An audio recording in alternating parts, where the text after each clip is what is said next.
Welcome back to Comic Book Nation, the only show that does it all for geek culture and the official podcast of comicbook.com. I am your host, Kofi Outlaw, and we knew that one day there would come a day unlike any other when the world would need heroes to band together and we would totally not be prepared. And today is that day.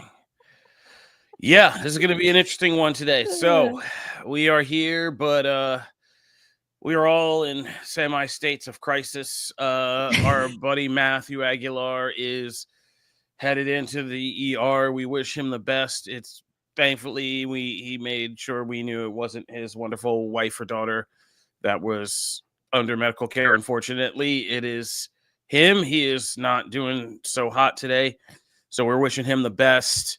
Maddie, we hope everything's okay, buddy. He's going to urgent care, not the ER. Okay. Just okay. two Oh wait. things. Yeah. I know. When Sorry, you said it, I was it's like, my spouse who. Yeah.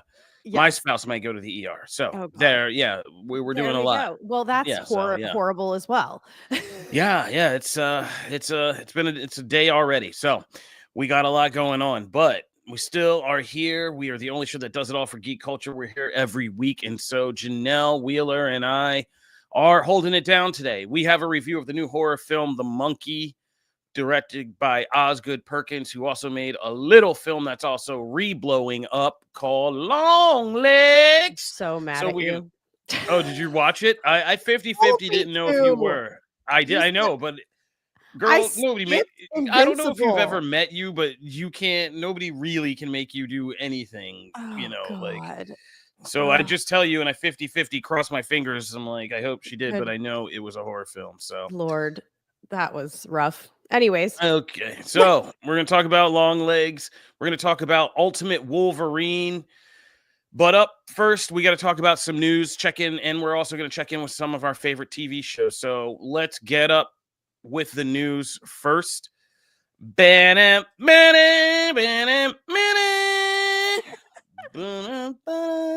you can tell, I play too much GoldenEye in my time. James Bond. So there's big things happening with the Bond franchise right now. We knew this might happen, but it wasn't official. There were rumblings when Amazon made a move to acquire MGM. The very classic movie studio house. Like, we knew that there was one thing. I think I wrote the article of I did. Everything they get when they acquired MGM. And it's an interesting library. There's a lot of things you wouldn't think are in there. But one of the biggest, most obvious things that Amazon was getting was Bond. But the Bond rights have always been owned by this other family, like Barbara Broccoli, her family. They've always owned the rights to Bond, and they're the ones who have, almost like a weird rite of family passage kind of shepherded the entire franchise, who have always kind of had these standards of demanding that Bond is this global kind of big blockbuster movie brand. And they're the ones who have really always held the line about that. Obviously, something like Amazon and that kind of, entertainment platform is very different. And what they would potentially do to Bond has concerned some of the longtime hardcore fans. But it's happening. The Broccoli family, Barbara Broccoli and their family, are stepping away from the franchise. They have fully handed it over to Amazon. And so now Amazon's going to be taking the reins of this thing and kind of going with it. So they have free reign, to do whatever they want with Bond. Basically.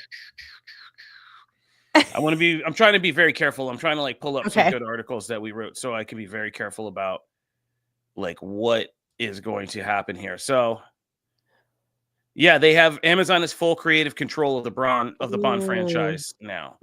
Wow. Okay, so So we have an awesome comment in the chat. I really hope they don't turn Bond into the Bond cinematic universe. We don't need TV or movie spinoffs. Just do Bond movies, says Jay Jones. What do you think? yeah. So what happened is instead of giving it over, they created this new joint venture with Amazon. Mm. So Michael G. Wilson and Barbara Broccoli, the rights owners, have done a new kind of, yes, they have a new venture that where Amazon drives the creative train, but they still basically get paid essentially and probably have some kind of say. But Amazon does have now the rights to produce and make what they want. And yeah, guys, I mean, we should all strap in because I don't think Amazon got this because they see it as just the traditional Bond movies. I think they see it as a potential larger universe. I mean, let's look at the facts on the ground.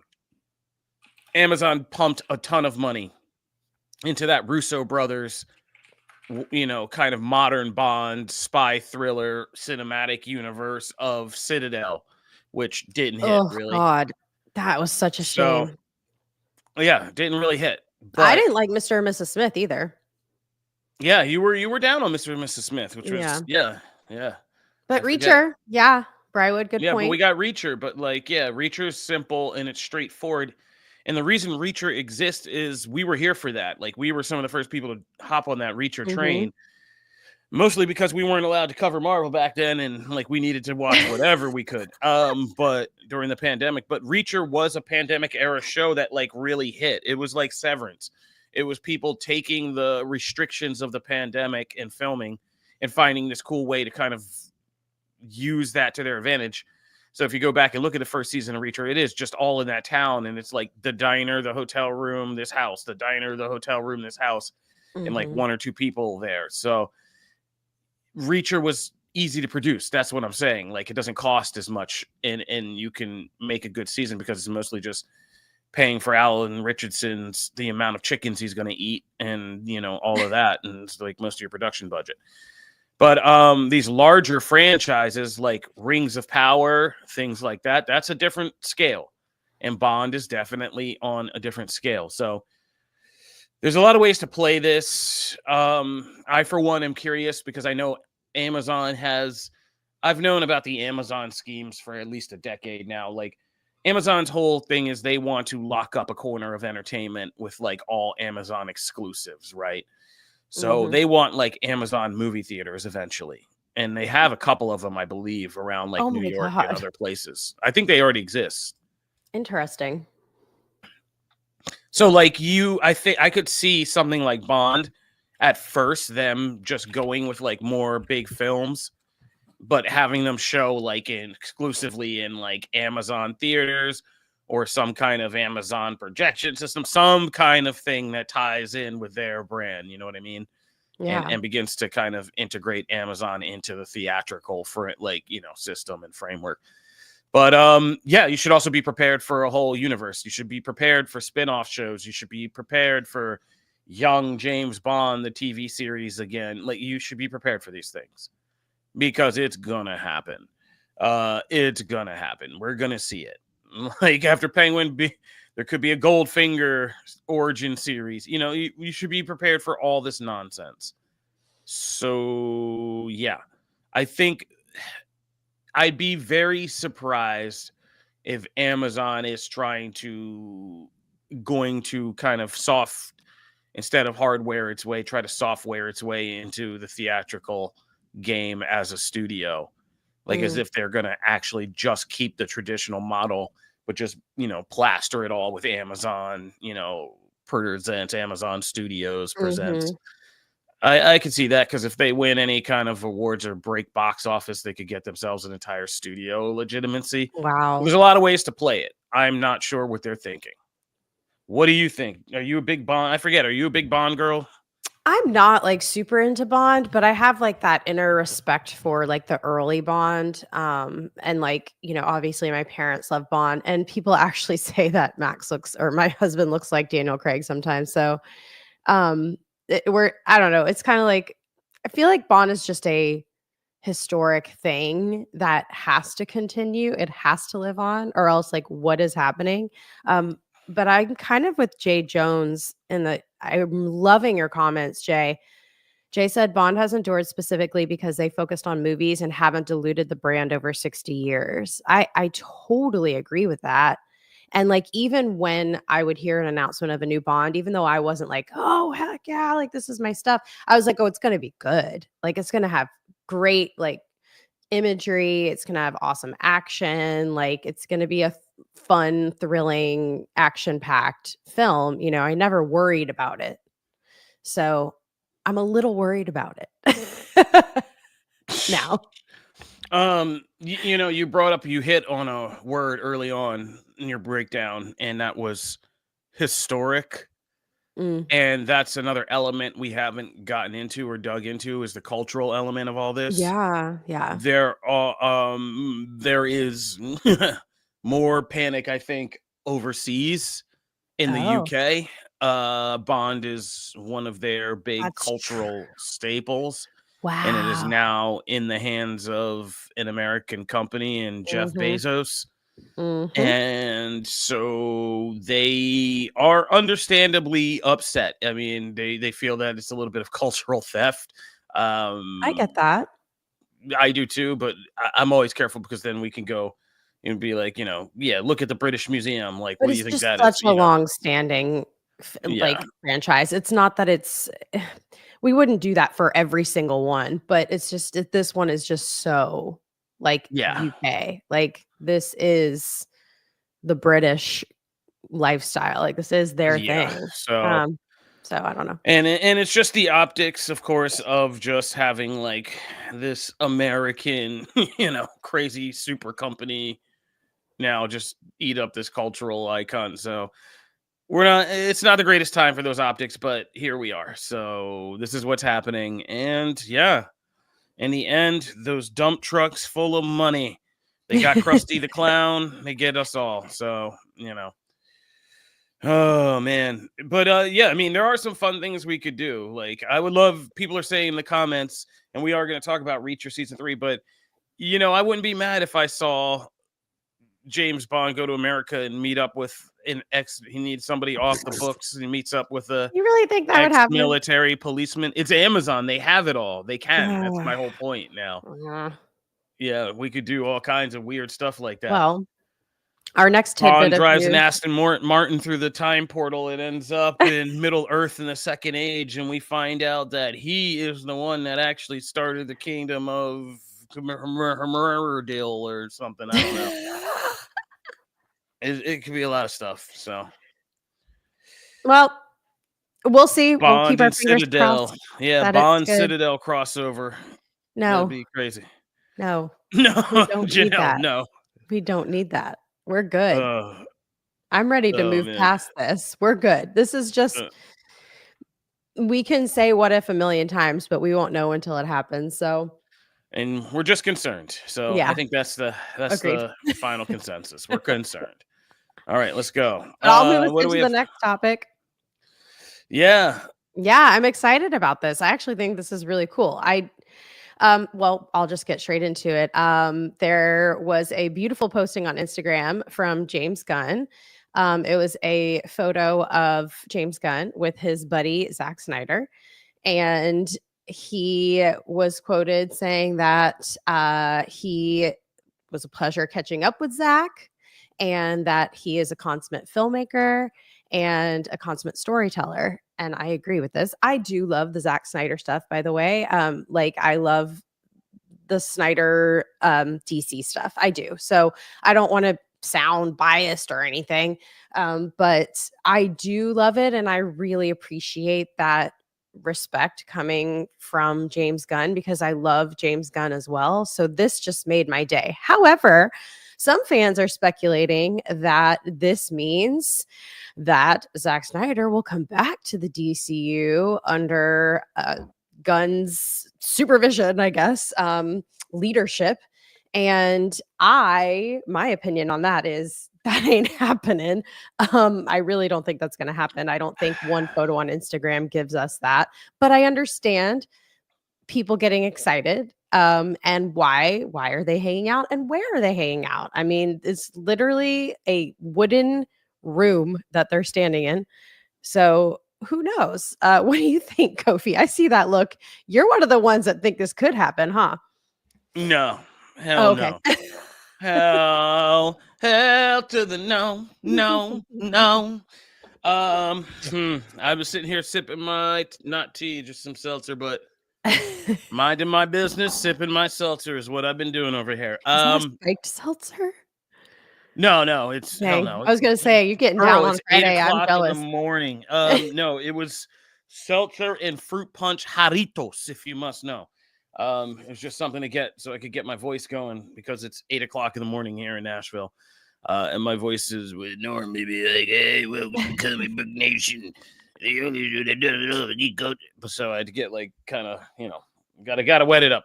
But Oh, I'm so sorry, Jay. You're right. yeah, I totally forgot to mention that. Yes, like this is putting to rest a lot of these things that fans are saying, that there's controversy between these two and that they that's hate each other. I'm sorry. right. I totally forgot to Exactly include where I that. was going Yeah. when I was about to say before I had to stop and cough because again, it is 8 in the Oh, morning. good. Good Um, timing for me to pipe in. yeah, you just saved because I was just about to say, no, I don't believe this is some Snyder could come back stuff. I believe James Gunn is doing as much politicking as he is creative stuff right now. Ooh, that's smart. And I think this is an attempt to quell the Snyder bros Mm. because Snyder knows everything he does.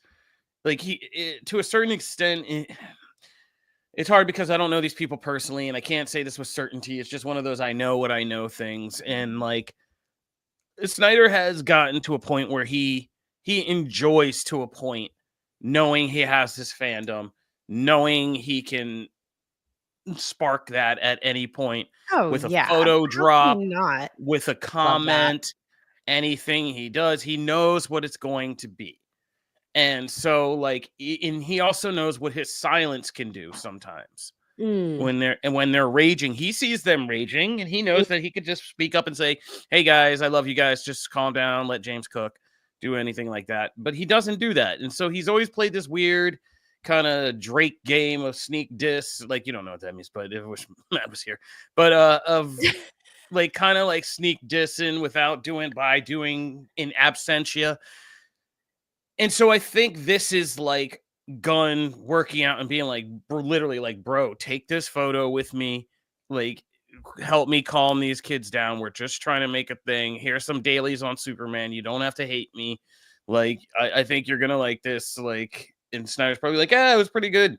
And then he's like, all right, I'll take the photo. Like, and he knows what that means. So yeah, I think it's politicking. I think he's trying to quell this. I think his next stop is don't be surprised if we see him on the Matt Reeves front within the next month or so, just kind of stepping out, whether they're having a dinner photo together or a photo of posting at like working on something cool. And they're posting like, hey, we're together. We're doing the Batman, just so we can quell those rumors about him possibly trying to smother Reeves and that thing. Like you're going to see all this playing out before Superman comes out. Like it's time to get out. You got to sell a movie. You need DC in line. You don't want to have the fan base split right now. You want to start to line everybody up to give this thing a chance. Give hope a chance. You know what I mean? And so I think that's what you're going to see is just James Gunn going to every piece of this. David, don't be surprised if we see him being like, David Ayer and I are watching Superman, like it's going to be a lot of this before this movie comes out because they want the fan base unified. What they don't want is to go into Superman with an army of people review bombing it, bad mouthing it, trying to kill this movie before it hits, trying to kill the entire universe before it gets off the ground. And so, yeah, just watch is all I'm saying. Yeah. I'm back to sipping my coffee, minding my business. It's awesome though. I'm really excited about I just getting more and more hyped about James Gunn, and I feel like he knows what he's doing, and that just it's so great to feel that on the DC side because before doing this podcast with you guys, I cared more about Marvel. I was like total Marvel like lover. And like you said, during a really critical time, we weren't really allowed to cover Marvel content. And we kind of started really focusing on other stuff, including DC. So I started to grow more attachment towards DC. And now it is kind of it's the sentimental value to me. It kind of got me through COVID. I was like reading comics and focusing on like DC content that I hadn't really studied up on. And so I feel excited. And we keep saying this like cautiously optimistic because please let this be good. But yeah, Alex Janelle's come over to the dark side of DC. It really is like way darker than Marvel. I would have never thought that because like the normie in me would go, oh, Superman, Wonder Woman, like yeah. But no, it's so much darker and it's really cool and it feels more adult at times. So yeah, I'm excited. I think James Gunn knows what he's doing. And if he does somehow work Snyder into the mix, I would be pumped. But I'm not going to get my hopes up on that one. Yeah. You also, I mean, look, I'm never going to say never. You got to keep a window Mhm. open that at some point, James Gunn is going to have some kind of event for this DCU. And, we all know what a DC event is. It's a crisis. It's Crisis on Infinite Earths. So there may be Mhm. something in line where one day, like, yeah, that he needs that Snyderverse back, and Mhm. they need to collaborate and cook on ideas that they can both do together. Because there may, I mean, in Gunn's view, there may need to be some kind of creative catharsis of the Snyderverse and Gunverse, literally or Mhm. figuratively coming together, or whatever, what have you. So we'll see. But yeah, let's not all jump out the window over one photo. I mean, although that's what we do now all the time. Yeah. Well, all right. So we can move on. I think we talked about this. Yay, We can moving get on. into Happy Osgood Perkins Week, horror fans. Over on the horror side of things, it is horror has. I think I tweeted out that this is the week that Osgood Perkins takes the spot from Robert Eggers that Robert Eggers once took from Ari Aster. And if you're a horror fan, I'll let you unpack that. But it means what it means. So this week, Osgood Perkins, or as he goes by Oz Perkins, because there is he's Osgood Robert Perkins the second. Who is actually the son of Anthony Perkins, the original Norman Bates in Psycho. So this is the son of Psycho. And he's having a great week because he has a movie that's highly anticipated by horror fans hitting theaters called The Monkey, which we're going to talk about here in a second. And his movie from last year that got a lot of acclaim, Longlegs, is blowing up on streaming currently on Disney Plus Hulu. So yeah, happy Osgood Perkins week, everybody. I'm gonna go real quick because I have a non-spoiler review of The Monkey. I saw it. I was hoping somebody else might be here today, but it's just me. And then Janelle, since I made you go into the dark world of Longlegs, we're Oh gonna talk God. about that. That's a great reaction. Oh God, it was a great Mm. reaction. All right, but let's talk about The Monkey. So The Monkey is based on a short story called The Monkey by Stephen King. It was written in 1980 and part of his very famous collection called Skeleton Crew. It was also made into a film that I saw as a young horror fan, which was called Monkey Shines. Um, and that film was kind of ridiculous, but we've all seen some kind of version of this. The Simpsons has infamously done the Treehouse of Horror about the monkey's paw and like things. So there's different versions of this. I was just looking at Monkey Shines. George Romero, famous, Night of the Living Dead director, he did Monkey Shines in 1988. But they really kind of it gets crazy. That story was really crazy. That's about a quadriplegic person who gets a service monkey, and the monkey gets smart and starts murdering people. So a little bit different. Yeah. Yeah. It's pretty crazy. Yeah. So Monkey Shines is a very different kind of movie. But is um this is based more on the Stephen King story, and it is Osgood Perkins. It's very different than Longlegs. That's the first thing I'll say. Let's get to it. It is very different than Longlegs. Yeah, I think I just made up the Monkey Shines connection.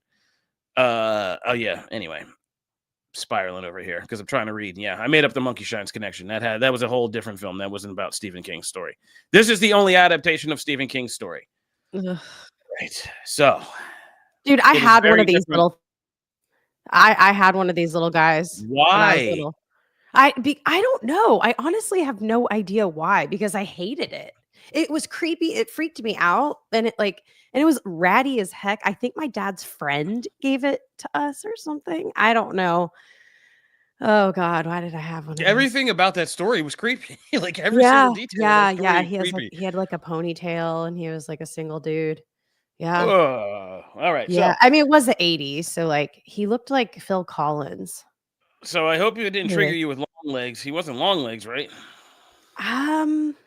To be determined. Yeah, I know. I have somebody on my cul-de-sac I wonder about too. So, yeah. So anyway, let's talk about the monkey. So the monkey is a horror comedy, and as you can see in the trailer, Comedy. yeah, it's a horror comedy, and that's what I think a lot of people don't understand. Is yeah, yeah. That scene is gross with the finger. It stars Theo James, who's been in like Divergent. He's in The Gentleman, or whatever that Netflix series is. The Gentleman, I think it is. Underworld movies. He is plays this guy. He plays a set of twins who are in a family who get this monkey which is cursed and basically the devil. And whenever you wind it up, it randomly starts playing, and then it kills. It causes basically Final Destination style stuff to happen to kill somebody randomly who it chooses. It never who you think. So even when people try to use it to like kill a person, it ends up killing somebody else, or either a random person or somebody close that they don't know. In pretty gnarly, crazy ways. And it's inventive in that way, in the way that like Final Destination is, about like how people get taken out when, and just, can you see it coming? And it's always more gnarly than you think. It's pretty extreme every time somebody dies in this. Hilariously so. But it's also, again, like Osgood Perkins, between Longlegs and this, there is a theme forming where he's dealing with like family and legacy and kind of what that can be, the heaviness of that. So it's not like a mistake that he's like a child star, the son of this family famous horror icon. Like what all that's about, in kind of the anxieties and weight of that, is the common theme between these two movies. Because this is all about the two brothers, how each of them is affected by this curse, and who they become as a result, of being these kids with this legacy of this curse hanging over them.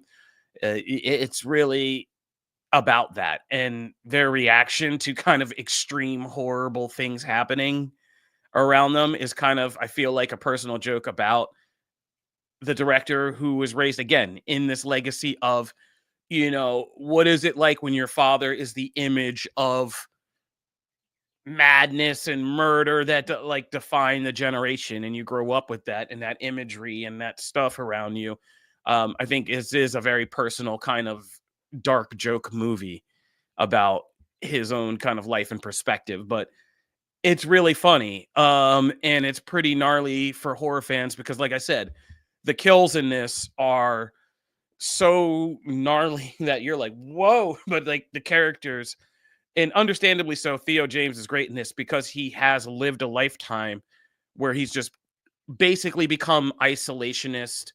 He doesn't want to make connections. He doesn't want to get close to people, because his view is like, because of this curse, like eventually, this scene's hilarious with the lady on the diving board. It doesn't end how you think it will. You're just like, what the? And then like, yeah, it's about the two characters. It's very much a character piece, and like how he's just trying to do this, and he's a dad, and like there's a whole subplot about his son, and his son can't understand like why he's just trying to disconnect from him, and got divorced and stuff, and he's just like, I don't want to pass on, like, he's trying to tell him without telling him, I don't want to pass on this legacy of this curse to you. Like, and if that means like you have to hate me and I have to just be without you, like, and have to leave and get divorced and all that, like, I'd rather do that.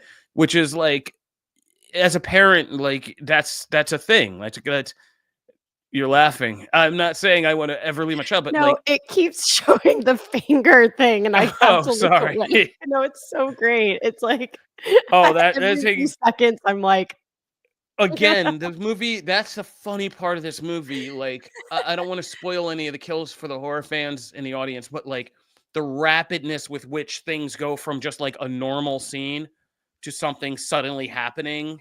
And it's coming because you see like these cuts to the monkey just playing. And then, but like how it happens is always so sudden.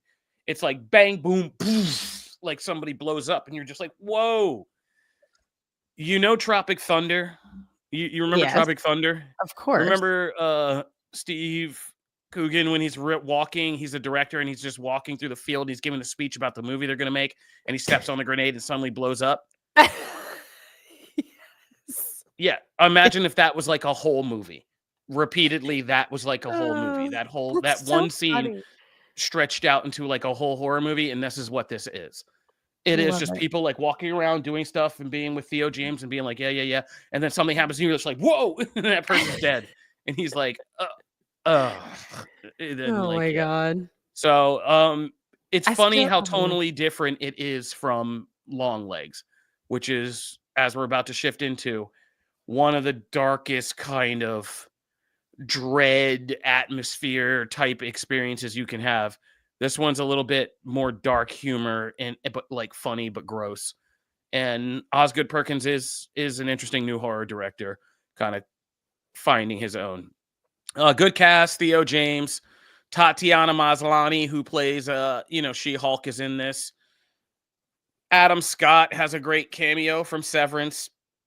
Elijah Wood is so Dang. funny in this as This is a the big guy cast. that's Elijah Wood is this like fitness guru, self-help guru who's marrying Theo James's ex-wife and is like trying to legally adopt his son. And like, there's and other people show up. Donica Dre, like there's people in here. It's funny, and you should check it out. The monkey's good. All right, let's talk about Longlegs since I made you watch that. Oh, First of all, how you doing?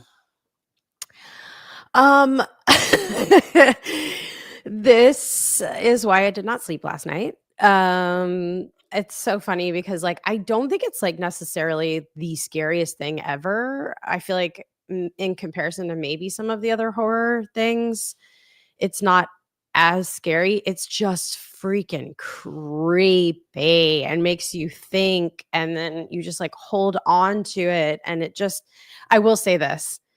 It's gorgeous. Like, the way this is shot is so pretty, but it is so disturbing, and, like, I couldn't stop watching. Like, I wanted to stop, but I had to know who was doing what, like, who's on first, who's helping Longlegs, like, what and also, sidebar, did not realize this was tied up in Supernatural. So, I didn't No, realize. okay. See, that's great. That's stop right Yeah. there because this is where I wanted to put a pin.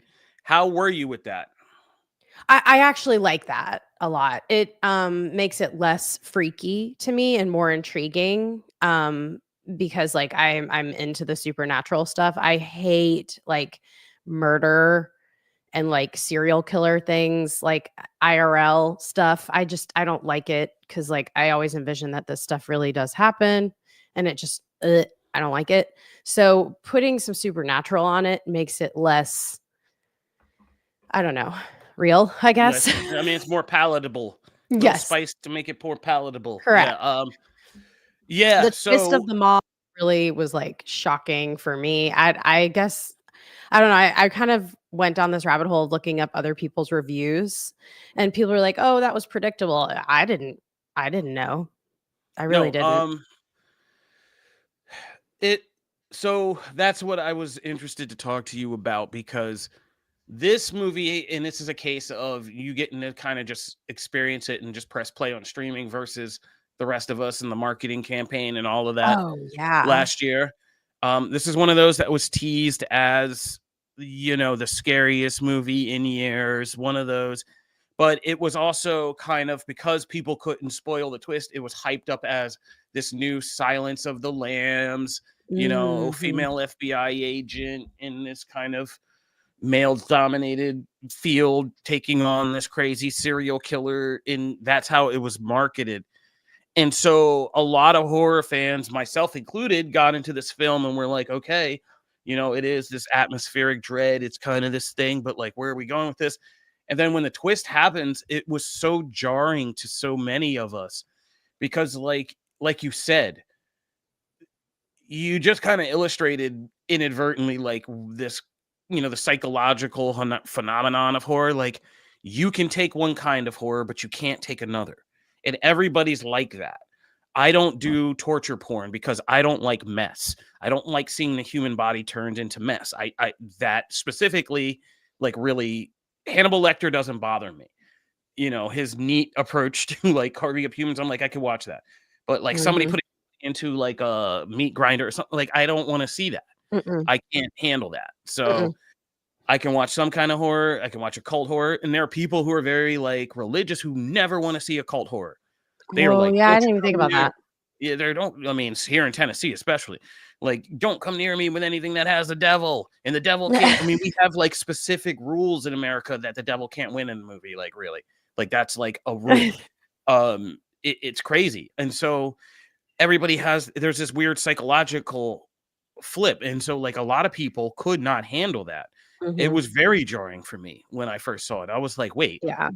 it's not serial killer, it's like supernatural, like it's Both. Annabelle, like we doing Annabelle, and I was mad. Yeah. I was mad at this Yeah. movie. I was not a long legs, but again, last year's been a humbling lesson on like why I kind of got to chill and watch things twice at home or go back to the movie theater and see it Yeah.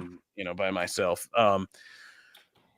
I watched this at home and I like it 10 times more knowing what it is from the beginning, because Oh. now then it becomes, again, it's a much better story. It's actually a cohesive story, and I watched it again this week after seeing The Monkey, and like I said, there is clear themes. What this story is again about is the legacy of family, the decisions that are made, Mhm. above us that affect us because our parents did X, Y, and Z, or because our family had X, Y, and Z experience, or legacy or trauma that kind of radiates down to other ones of us. And this story is about, a young woman who thinks, she's making a stride. One scene that stands out to me, and this is when she's interviewing Longlegs, and he's talking about her and her mom, him and her mom, the day she decided to be here. He's talking about him, her mom, and the devil, that kind of other triangle in the movie. Um, the day she decided to be an FBI agent, Mhm. is in how they laughed about that, knowing what her path really was. And there's this thing the mom always asks her, like, "Do you say your prayers?" Until she finally says, like, "No, I never said them. I never liked them." And the mom starts laughing about it. Um, and that's really what it is. It's about her thinking she has this agency and is taking this kind of path with her life and is this kind of person, and then having to find out that because of this choice her mom made, it's kind of set who she is, and it's very different, right? That she's only survived and gotten to the where she is because basically the devil was backing her.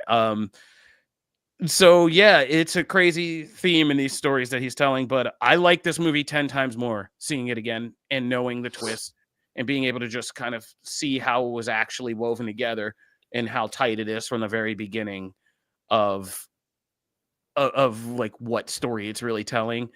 And Yeah. like you said, Janelle, you always have a way of just kind of hitting these nails on the head. But yeah, it's the atmospheric and the beauty, the cinematography. It's something that you're compelled to watch, and like Mhm. I weirdly want to watch it again. I've been weirdly thinking about it all week and being I like, hate that it's pretty. yeah, I mean, and that might be the only statement that actually matters. Yeah, that I want to watch it again, and it's kind of like, yeah, I think this is going to be one of those cult classic horror films that I go back and watch every so often, like up there with some of my favorites. So yeah, it's streaming on Disney Plus, Hulu. I love that Disney Plus has become. I love it. I'm just like, you Oh know what? God, I I need a know it's freaky so weird. alien movie. Boom, Disney So Plus. You weird. know what? I need some Longlegs, Disney Plus. Yeah, it's great. But that's Longlegs. All right, we're gonna take a break. Drink some coffee. When we come back, we're gonna check in with some TV and talk about some comics. Stay tuned.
And we're muted.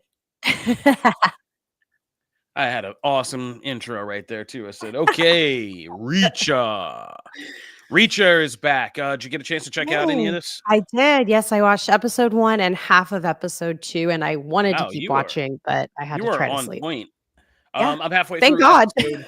Yeah, I'm halfway through episode 1 because Yeah. there's a bunch of other stuff I also had to do I am today. so But excited for you to see what happens because a lot happens. Are oh you yeah, to the no, I'm in the like point. I'm in the past the intro kind of Act 1 and okay. to the beginning of the flashbacks Got it. and Perfect. but which I knew this book, so I knew kind of already what it was. I So had no idea. I was shocked. exactly. That's why I'm sure the opening of season 3 was really great for you. And It like, was, and yeah. it was great for me too. Don't get me wrong, but like I was just smiling because I knew what they were doing, because I was like, oh right, we're starting in media race. Like we're not gonna do we're gonna get to the case and the setup and the real Reacher of it all. But already I'm in, because already first of all, can we talk about Anthony Michael Hall, the Breakfast Club nerd, playing the villain this season? How great That's that is. amazing. Like, Dude, oh so man, good. that is amazing. Like, Yeah. yeah. And so, and he's menacing, like he's scary in this. Like, Mhm. it's He crazy. is. He can do that thing. I mean, you saw that, but I knew he was going to be good because he was crazy in Halloween Kills, the Mm. second evil. Yeah, Brywood. That's my man, Brywood, in the comments, right with me. Evil dies tonight. Like, yeah, that was Halloween Kills, the second Michael Myers reboot movie. Shout out to the comments. I love our regular fans. You guys are the best. Yeah, so I'm psyched already. I'm in.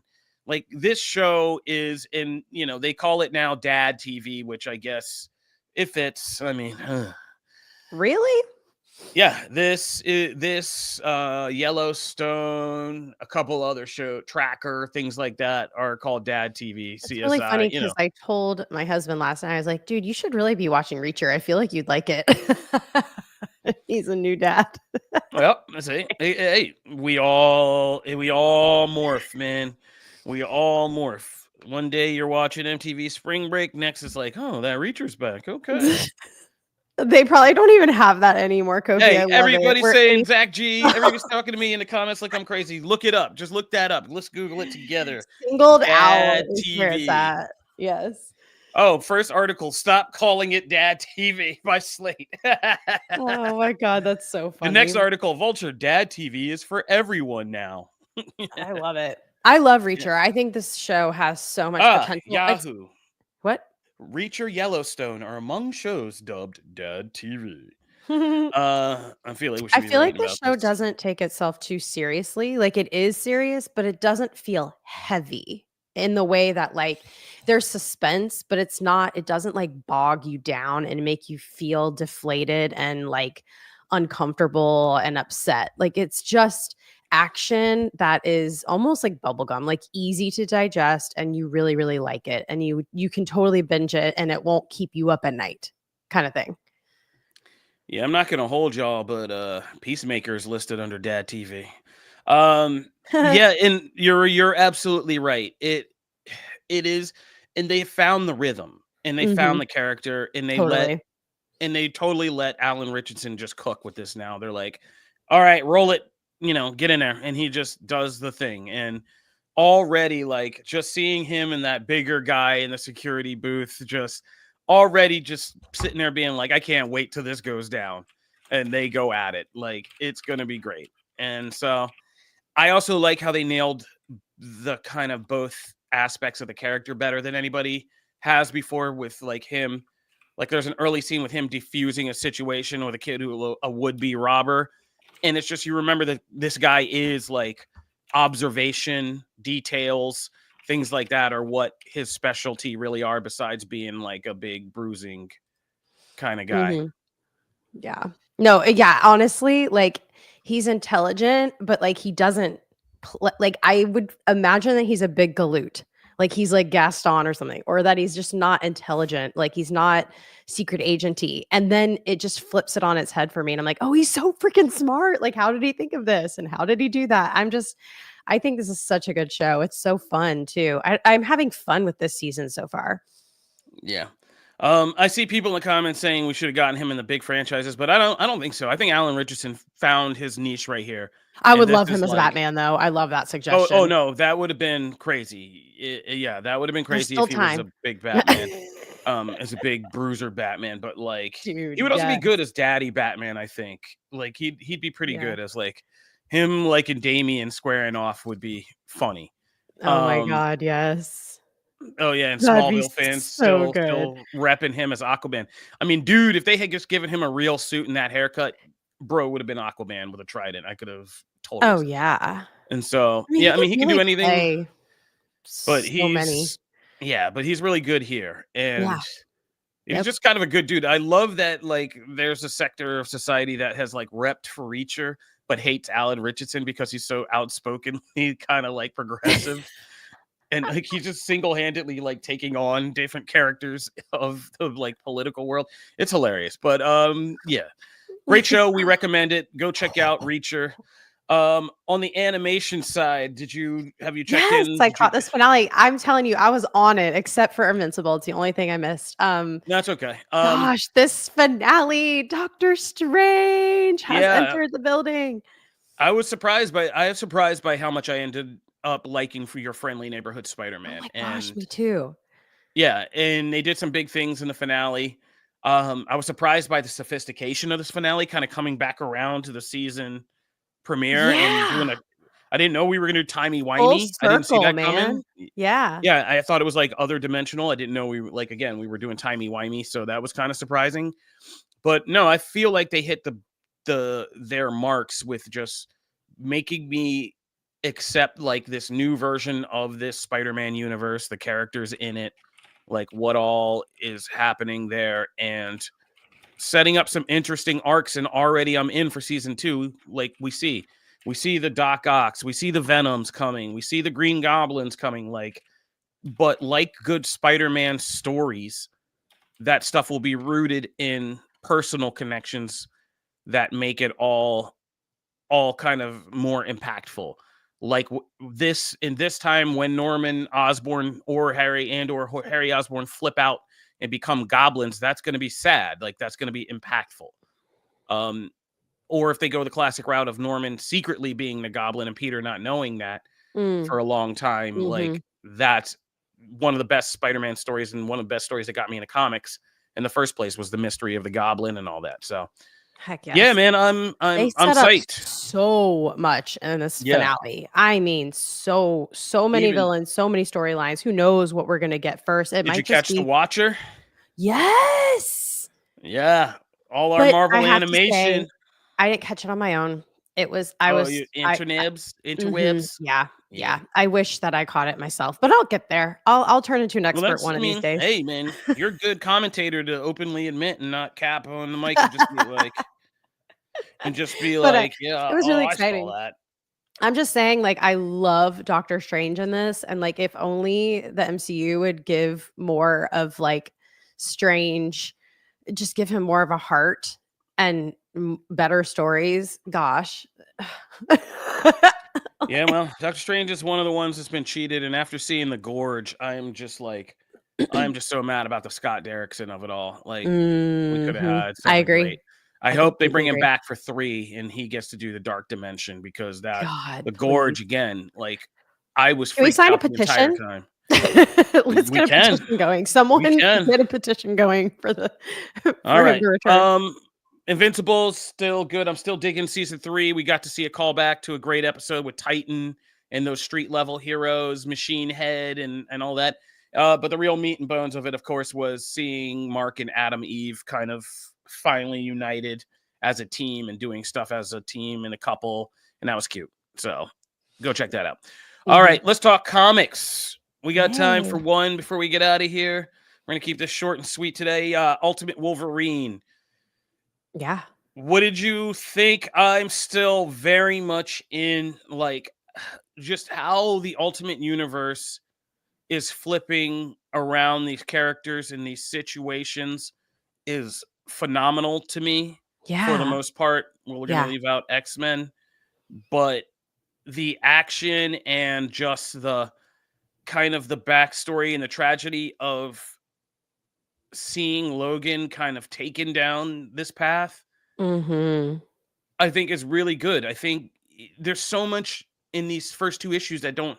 Obviously, this Winter Soldier version of Logan doesn't say much. He doesn't have much personal characterization. He's not carrying the book. He can't monologue for us, and we're not like with him. Oh my and God, he's not yeah. out drinking I beer. didn't even notice. I did not even realize that he doesn't have lines because he is the like focal point of the entire like read, and yet you're right. He's not actually saying anything. No, it's just he's either killing people or you're seeing these backstories of how he's been treated, Right. by like the Rasputins and all this stuff. But Yeah. again, it's the dramatic irony of us knowing in a real mainline universe, how close Logan is with Colossus, fastball special guy. And in this one, we get a twisted fastball special where he just tosses Logan onto the floor, basically. Talking about being under his heel. So you're using that dramatic irony so wonderfully and getting us back to the core kind of scary thing of Wolverine being this Terminator character. There's a lot of Terminator in this. Turning the Maker into doing that T2 thing where he puts his finger through somebody. Like yes. face. That's oh my God, I forgot about that clip. Yeah. And I can never forget that scene in T2 in the mental institution. Like that guy through the eye. And the guy's just like shaking. And I was like, oh my God, I was like a 9-year-old boy. Yeah.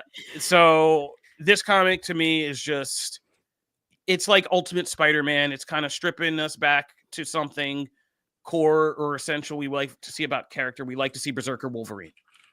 And this is like if somebody took Berserker Wolverine and made him that all the time as a controlled weapon. Yeah. But what'd you think?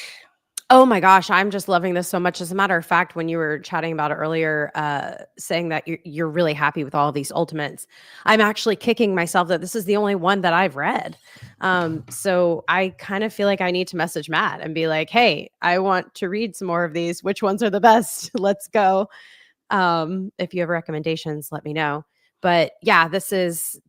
I love the Winter Soldier. I love the Winter Soldier in comics, and I love early Winter Soldier from the MCU.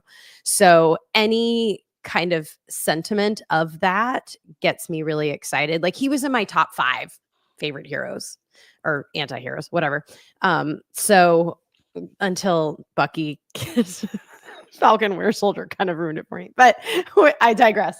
But yeah, I don't know. I want to see, like, I don't know.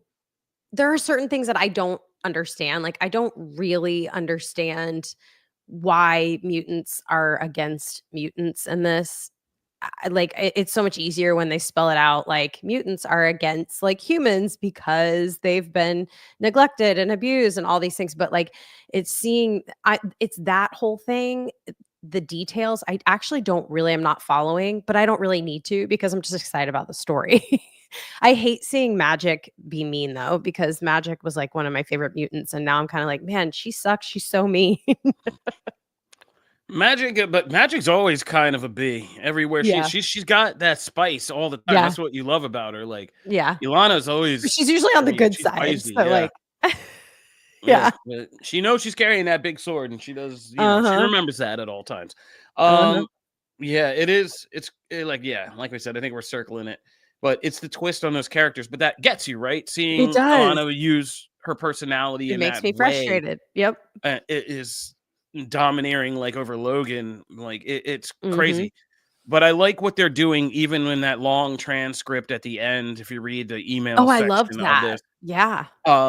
they're planting the seeds of, at his core, Logan still being the man he is, Yep. the noble man and not the animal, and that some way he's going to dig his way out of this.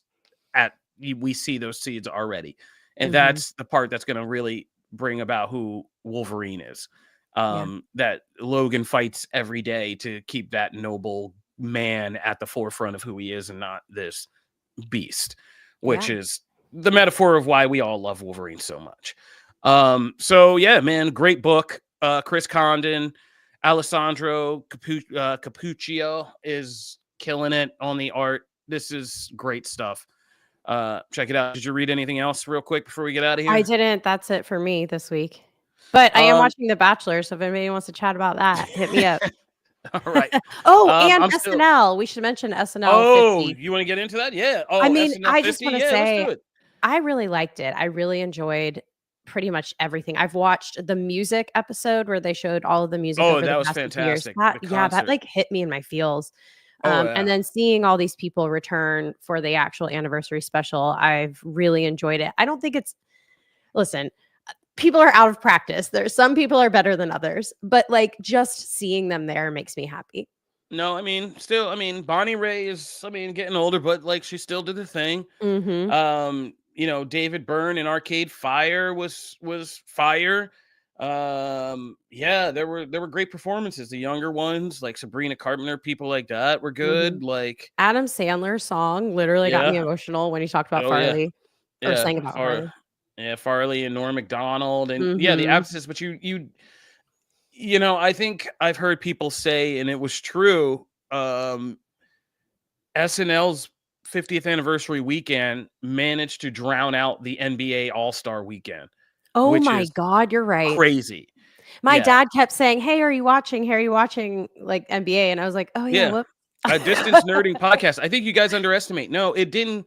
People knew about it, but like SNL isn't a thing that gets hyped anymore. It's more for older generation. Younger generation just watches it in YouTube clips and things like that. That's true. So TikTok cared about Sabrina Carpenter quickly grinding on Pedro Pascal in that one sketch. That's like how TikTok generation knows that this happened. Lovely. I'm not kidding. They were like, look, she grinded on daddy. Like, oh my God, Sab car was down grinding on daddy, on father. And so that was their moment. But yeah, for us who were like 90s kids and stuff, there was so much the absences were felt. Like when I realized all these people were there, but like Norm Macdonald isn't, and like Chris Farley isn't. It's like, damn, like, wow. Yeah. And it was just good to see all the performance back and really see some of the all-stars who really still have it. Like people are saying Kristen Wiig is so great and inspirational. Kristen Wiig, by the way, is one of my personal inspirations because she just came out of nowhere at 40, was like, I'm going to switch up my whole life and do this at 42 or something like that. Awesome. And then just hit it. I didn't know that. Like, oh yeah, go look it up. It was late. if it was late 30s or like early 40s that she like really started to be like, Wow. yeah, I'm gonna get out here and do like crazy stuff and get into comedy and do that, and really go for it. Huh. And she was a late gamer. But yeah, seeing Eddie Murphy back and Will Oh my gosh. Ferrell back and some of the Yes. original cast members back and all these old sketches and stuff. And just realizing like Kenan Thompson's just been like the staple for now forever. In some of the sketches and and I like that they went back to some of our favorite concepts for these all-star sketches, Yep. like the Bachelorette speech Yep. thing, and merging that with Diego, and the Yep. rest in peace Betty White, but the Scared Straight program and all that, Eddie Murphy, and it was good. So I actually really enjoyed that, and I put the concert on. I was playing with my kids in the living room. We were just like building a marble track. Anyway, Cool. like even they got into it. And we're like, whoa, and it was like, yeah, this is a big deal. Like this is stuff. So yeah, that's our off topic, but good off topic thing, because that was good last weekend, and Absolutely. it was crazy that clips of that and trendings of that like drowned out All-Star Weekend in the NBA, which even when people who saw both were like, I flipped over to SNL after a while. I was just like, they were doing 40-minute intros and build-ups. I flipped over to SNL because it was like, yeah, that was one of those things like, if you blinked, you missed something that happened that was cool. And that literally like happened to me at one point. And I was like, oh, what? So Absolutely. anything else? Because that was a good one. You have some good off-topic things. That's a wrap for you. Let me think. Was there anything else that I have been watching? No, nothing I think I need to drop on anybody here, but we have enough to do anyway. That'll do it for this episode of Comic Book Nation. We want to thank everybody for tuning in. We want to say shout out again to our co-host and our brother Matt Aguilar. We hope you are doing okay health-wise, buddy. We'll be checking up with you as soon as we get out of here. If you want to find us, we are on your favorite podcast platforms. You can also find us on the Comic Book Nation YouTube page. You can find my work and Matt's work, as always, with the rest of the illustrious comic book team on comicbook.com. And you can catch Janelle out here in the stream worlds. Be sure to stop by, stream, drop a gift, drop a sub, I don't know what I'm saying. I'm making up words that I hope are real. Just say hi. If you weren't here at the beginning, Matt called out. He was having some kind of health concerns and is going in to check on that and make sure he's okay. My Twitch channel is twitch.tv/Janelle. Thanks for asking. Yeah, you should start making that. You should start just putting that up here in the bubble for people. Okay. Instead of Twitter, just get your promotions on. It's a new dawn. It's a new dawn. It's a new day. A new dawn. It's a new comic book new day. Yeah, I feel like more free. I was just speaking about this, but we're out. We have new management. We have new parameters. We can promote things now. Yay! Yeah, so it's okay. We're also gonna have some friends. Oh, that's what I got to do. Shout out to another podcast, The Film Realist. My buddy Kyle Naranja. Oh my God, I just butchered your name, Kyle. Sorry. Had me on this week, and we had a great conversation about Captain America: Brave New World. So check out the Film Realist podcast, and we're going to have him on as a guest. He's been with me since the very beginning in Screen Rant Underground. So check that out. Yeah, we got to have some more. We got to have some more of our other guests, like some more, there's other podcasts on here I'd love to have on and have you guys come visit and talk to us. So we're going to do some fun stuff this year. But also me and our boss, Mr. Ben Kendrick, also got to chatting this week with our buddy Rob Keys from Screen Rant. So, the entertainment website Illuminati got together again to talk about what's going on with Marvel and Captain America: Brave New World. So go check out that as well on Podcast X if you can find it. Now, we are going to get out of here. Janelle, I know you got to bounce. We're coming in just under time. Let's go. So proud of everybody. Have a great weekend. We are Comic Book Nation. For the love of God, get us to spring. Peace. Thanks for watching.